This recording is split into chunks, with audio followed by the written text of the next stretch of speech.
女人从少女到轻熟女到熟女，都会经历月经周期，最后还会步入更年期。在这个过程中，女人要面对各种生理上和心理上的变化，这都让我们觉得好累哦。那我们可不可以拒绝月经周期和更年期呢 ？No。我们是不是一定要面对月经周期跟更年期呢 ？Yes。无论是月经周期或者是更年期，女人都要面对各种各样不同的健康问题。不晓得有没有哪一些偏方可以更有效的帮我们解决这些妇科问题呢？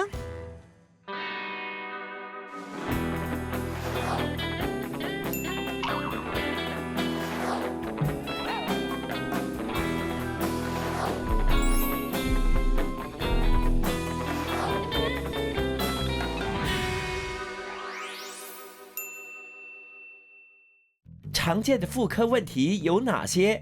而据说能防治妇科疾病的偏方真的有效吗？你们知道吗？女人在来月经之前呢，会感到浑身不自在，有时候会失眠，感到焦虑，动不动就发脾气，要不呢就是感觉到身体疲惫、腹胀，最讨厌的就是脸上会冒出青春痘。为了解决这些烦恼呢，我上网找到了一些可以减缓月经前症候群的偏方。偏方一：网传每天喝一杯番茄汁就可以预防月经前脸上长痘痘的问题，真的吗？偏方二：黑木耳可以活血，豆腐可以生津润燥，把这些材料加水，然后一起煮成一个汤品，据说可以减缓月经前一些不舒服的症状，真的吗？徐医师，我在网上呢看到这样的一个偏方啊，就是说每天喝一杯番茄汁就可以预防来月经之前呢脸上冒痘痘，你觉得这有根据吗？这个番茄汁确实是可以的，它其实有那个美白养颜的作用，而且番茄它是红色的，所以中医认为这种红色它其实是可以补血，它是凉性的，所以它也可以缓解月经前的那些烦躁的那些情绪。哦。还有第二个偏方，就是用这个黑木耳还有豆腐，把它炖成一个汤品。其实这个也是有效的。你看这个黑木耳，它活血、清热、排毒，可以把我们血液中的那个毒素排出去。那你多吃这样，那个来月经的时候不是大量的出血这样？其实如果我们这样煮熟了吃的话，它的活血的功能不是特别强，而且我们也不可能每次吃很多，我们就是正常的一个当做菜肴吃的话，其实是可以的。豆腐呢，它可以补我们身体气血的虚，它也是比较偏凉性的，所以它对月经前那种烦躁啊、肝火旺啊、容易发脾气，或者是失眠啊、头痛，其实都会有帮助。那么以中医的角度来说，是什么原因造成月经前症候群呢？比如说压力会导致，或者是有些女生她们体质非常弱，气血虚啦，或者是肝气不顺啦，或者是肾虚啊，或者是脾虚。比如说脾虚的话，它通常会便秘或者是腹泻；如果肝气不顺的话，它脾气会特别暴躁；如果是心火旺的话，就会导致失眠。这些症状通常都会在月经前1到2周就会发生，有的时候月经期也有，可是月经过了以后，这些症状都消失了。Dr. Jia，从西医的角度，为什么会出现这个月经前症候群呢？这都是因为激素的关系。我们在月经来之前，我们的孕激素会比较高，它就造成我们好像有一点水肿啊，情绪变化啊，加重体重。那有些会造成我们睡眠不好哈，这都是因为孕激素的关系。所以有没有什么办法可以缓解这个月经前症候群呢？最容易就是去做一点运动啦，少吃盐。盐有什么关系？因为盐会造成我们retain water，对吗？所以就水肿。对，水肿，就月经来之前少吃盐。痛经是让一些女性朋友感到困扰的问题，有一些人呢只是隐隐作痛，有一些人呢是痛到生不如死。我就认识一位小妹，听她说呢，自从她青春期来月经之后啊，她每一个月都要经历痛经。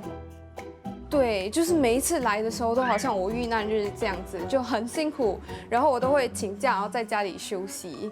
而且会痛到想吐是吗？对，就是经前来2-3天前我就开始了，就会感觉到腰酸背痛。在经期的时候，就腰酸背痛会更加剧，然后肚子还会很胀痛，然后都恶心到我要吐。然后我在台湾留学的时候，我的室友就教我，就是用运动饮料，然后加温开水。我都是以半杯运动饮料加半杯温开水，就一整杯这样喝下去，就会感觉比较舒服一点。其实目前呢是没有科学研究证明运动饮料混合温水可以缓解痛经，但是也有学者认为呢，饮用温水可能会帮助缓解痛经这个症状。原因是因为呢，原发性痛经是因为子宫过度收缩而导致，而温水呢会帮助血管扩张让血液更流通，所以这可能可以帮助缓解痛经的问题。哦，原来是这样。有一些人他们痛经的反应很严重，就是可以痛到呕吐。为什么会有这样的严重的情况呢？是不是他们缺乏什么营养成分？痛经导致的呕吐并不是个人的身体缺乏任何的营养成分。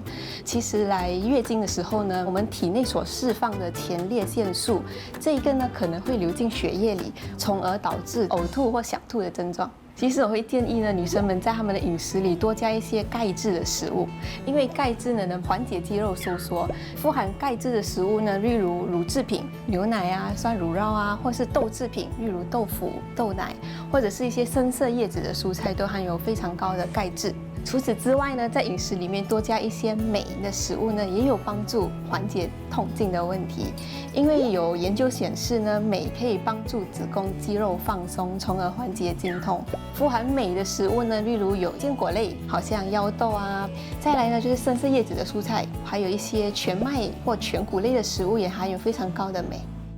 徐医师你好，今天我就带了这位妹妹诗燕来找你，因为她平时呢有痛经的问题，而且还相当严重。轻微的痛经是 OK 的啊，可能食疗就可以。如果是严重的痛经的话，是需要治疗的。我们可以做一些热敷啊，或者一些穴位的按摩，这些对平常一些预防啊都是有效的。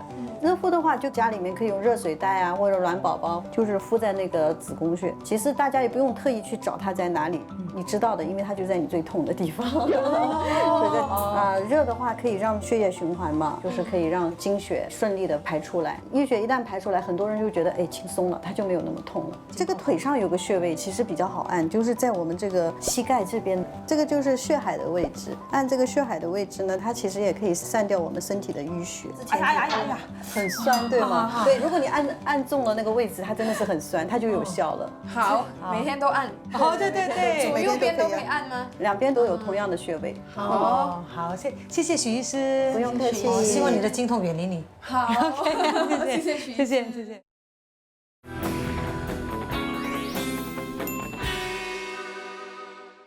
有不少针对女性生理状况的民间偏方是由妈妈传给女儿，这样子代代相传的。那我就听说有一位女士呢，每一个月她会采用她的妈妈传授给她的偏方，来帮她的女儿预防月经不调。究竟这个传承了3代的偏方是什么呢？那到底有没有功效呢？我们现在去了解一下。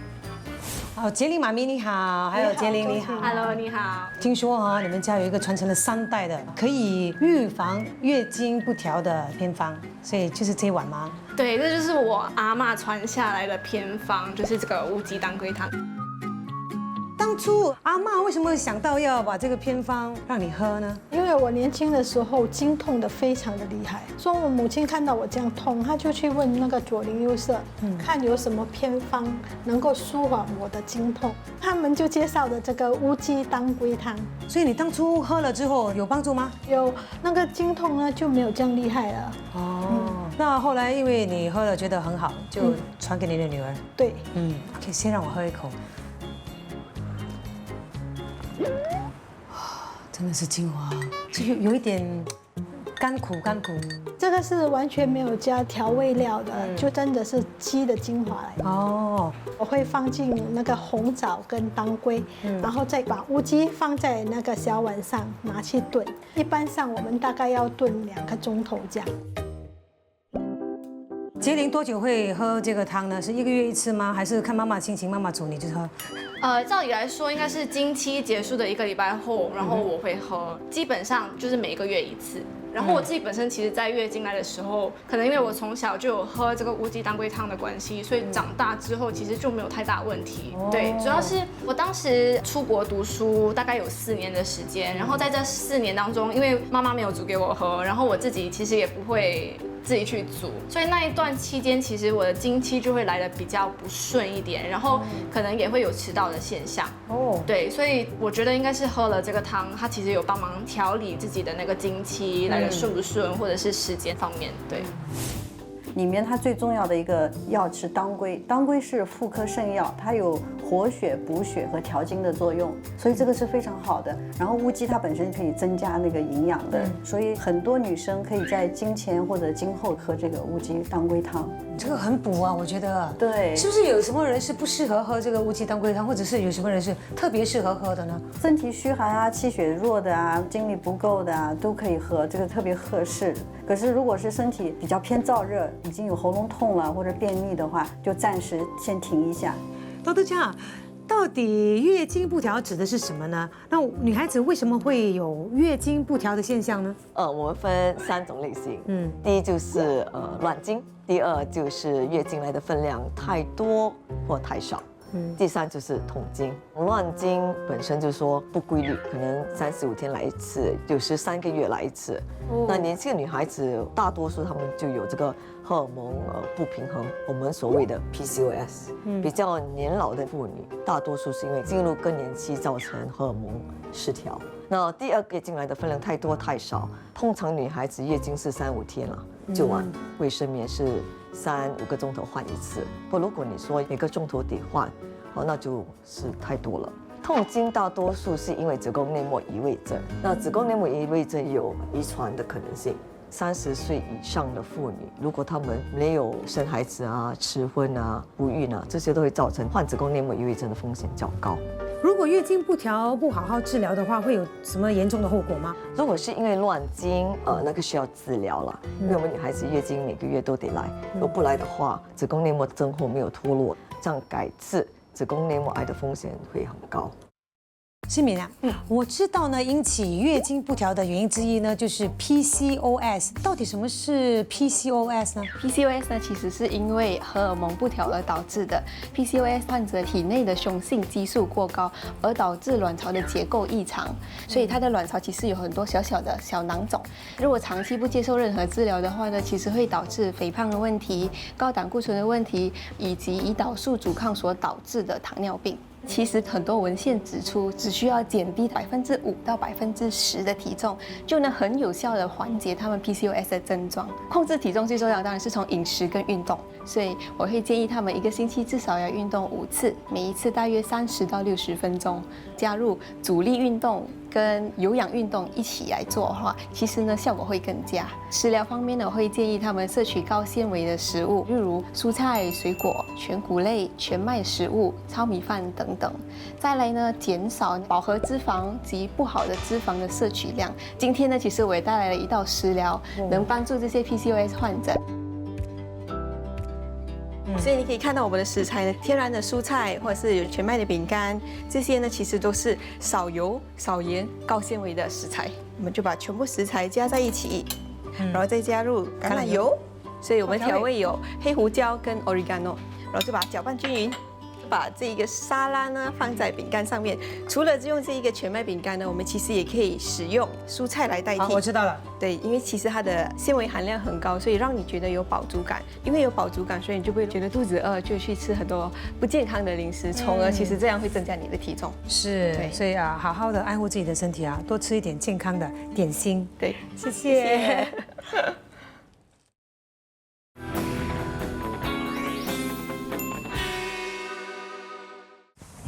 姐姐妹妹们，你们是不是跟我一样，一听到更年期这3个字就全身发抖？我们大概都知道什么时候要面对更年期，但是我们又担心要怎么样去应对更年期所带来的生理上和心理上的不适。我们也知道这是一个必经的过程，问题是这个过程会是多久，情况会有多糟呢？今天我们就找来了一位艺人，他很愿意敞开心房，跟我们分享他是如何度过更年期的。现在就去找他。香怡姐，谢谢你愿意上节目分享你是怎么度过更年期的，真的是太好了。我其实是应该分享的，因为呢，很多人呢对更年期这3个字是充满着恐惧。那我已经好不容易度过了，所以很愿意跟大家分享。所以那个时候你有没有做一些调理来度过更年期？有的人就说可以去做一些中医的一些什么按摩啊，那我有试过去做，但是我觉得没有效。后来一直到我在饮食上做了很大的调整之后呢，才平安度过更年期。那我自己就在饮食上选原食物，加工的那些我就不吃。比如说我吃鱼吧，我就不要吃鱼圆，因为鱼圆是经过加工有加的盐分，所以那个时候我真的吃得很严。我其实把那个东西一戒掉之后呢，我的体重就每一天在掉了，然后在掉的同时，我的问题都消失了。你没有说想要找一些什么偏方？有很多朋友都有介绍，但是有一个我觉得挺有效的，就是红枣银耳汤。做法其实是很简单的，来，你看就把这个红枣的那个籽拿出来，那个银耳就泡水给它发，把红枣先丢进去，给它煮15分钟，然后再丢银耳，再煮一煮5分钟，这样子，再放一点点冰糖，哎，其实就这样子就搞定了。这个红枣银耳汤呢，最主要是缓解更年期的一些症状啊，比如失眠、心悸，或者是潮热或者盗汗，这些呢，都有这个舒缓的作用。这个红枣它本身有一个安神的作用，它有补血的作用。那么更年期常常会出现这个睡眠的质量被影响，所以红枣它的确有这个一定的功效。那么银耳本身它就是滋阴润肤，所以红枣加上这个银耳，我想在一定的程度上对比较轻微的一些症状还是有一定的效果。多多家，请问什么是更年期呢？更年期是什么时候开始，什么时候结束 OK， 所谓的更年期就是说月经已经不来了，卵巢失去功能，再不能够有卵子，也不能够分泌荷尔蒙。大多数女孩子更年期是大概50到52岁之间啊，通常女孩子47、48岁开始就会感觉到身体有一点变化，可能月经就会失调。很多女孩子在更年期期间都会有潮热，就好像觉得为什么突然间天气好像很热，好像为什么空调好像坏了。那有些人会觉得情绪变化了，容易生气，对，容易生气。有些女孩子会觉得她们睡得不好。我也听说有一些人的更年期来得很早，他们可能40岁他们就更年期了。对。如果说你45岁之前就更年期，我们就算你太早了。那这些女孩子呢，她们患有骨质疏松症的风险就比较高。那是什么原因造成更年期提早来呢？有些女孩子是因为遗传性啊，妈妈、姐姐如果她们早停经的话，她们也会早。有些女孩子是因为年轻的时候卵巢有问题，做过手术，取过一边的卵巢，或者另外一边的卵巢功能很差，都可能造成她们早更年期。所以那个时候你有一些怎么样的症状，让你意识到说你要正视更年期？那个时候我除了肥胖以外啊，我就发现到我身上有很多问题都来了。那时候我的牙齿无缘无故的就坏了，然后牙龈呢就变黑了，还有我的肾脏结石，我的扁桃腺、甲状腺呢开始不平衡了，我就长结节。我拍了30多40年的戏，我从来没有拿什么病假的。然后我突然间那一年我拿很多 MC， 然后我去中国拍戏的时候，我的脸肿了之后，我的眼睛还凸了出来，那我就知道我在一个非常的不健康的阶段。那2年3年，我是常常陷于失眠，然后脾气也不好了，我会暴躁。我相信跟我在一起比较亲密的同事会觉得，怎么我突然间这么负面，想法那么负面。我家人也是，我的儿子跟老公就觉得我很不耐烦。那完了，我女儿她有观察到我的改变，我觉得她是对我最有耐心，她会常常 text 我，你觉得怎样？所以我是觉得这个支持很重要，真的。如果在这个时候一家人还不理解，我相信那个时候家里一定闹出很多摩擦。所以幸好有大家的支持了。是家人的关心跟体谅是非常重要，不然这样的一个时期很难度过。是。你的女儿生对了，幸好有生个女儿。有一些妇女，她们的更年期症候群比较严重的，就是她的反应比较大。为什么会这样呢？是什么原因导致这样的严重的反应呢？基本上有3类的女人呢，到了更年期会比较明显的一些症候群的人。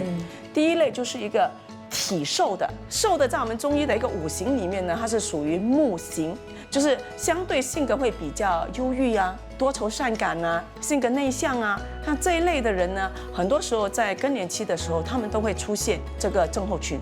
然后第二类的就是年轻的时候，他的月经就时常是不规律的。就是所谓的月经失调的，他们的荷尔蒙常常处在一个不稳定的水平线，所以在更年期的时候，他们的症状也比较明显。那第三类的一个人群呢，就是在怀孕的时候，我们讲在妊娠，那就是在妊娠期你的症状比较明显的人，那以后你更年期的时候，这个症状也比较多。其实除了女性之外，男性也有更年期的啊。可是为什么男性的更年期的症状没有像女性这样明显呢？因为他们的雄性激素下降的比较慢，不像女孩子，女孩子一旦卵巢没有功能，那个激素下降的比较快，就马上有反应了。对对，像男性的比较慢，所以他们的变化就没有这样明显，没有这样明显。那今天你也为我们准备了一个食疗方，帮我们调理。那么今天要介绍的这一道是安神的，可以清心除烦的一个米粥。这个呢就是柏子仁。这味药本身有清心除烦、安神的一个作用，对于一些更年期啊，或者就算你不是更年期，你睡眠有一些状况的人，它也可以用。那今天也准备了这个干贝，干贝对于一些比如说脾胃比较虚弱啊，身体比较虚弱，这个是一个很好的食材。它跟这个柏子仁配搭的时候，就可以达到一个助眠啊、安神的一个效果。那我们把所有的食材放进去以后，我们就等它滚，大概20到30分钟嘛。然后食用之前，我们再把这个枸杞子给加进去。哇，很香，很鲜的味道，很好。是。很暖胃，这个好吃哎，我是觉得很适合一家大小，很棒，谢谢，谢谢林医师的这个推荐。来，我吃完它喽，好，吃完它我再跟你贴。好。月经周期和更年期会给女性带来生理上和心理上的变化，从而引起生理上和心理上的问题。女性在面对这些问题的时候，除了要关注自己心里的感受、身体的变化，并且及时寻求协助之外，最重要的还是要维持良好的日常作息和饮食习惯，这样子才能够让自己身心舒畅。好了，祝君健康，晚安。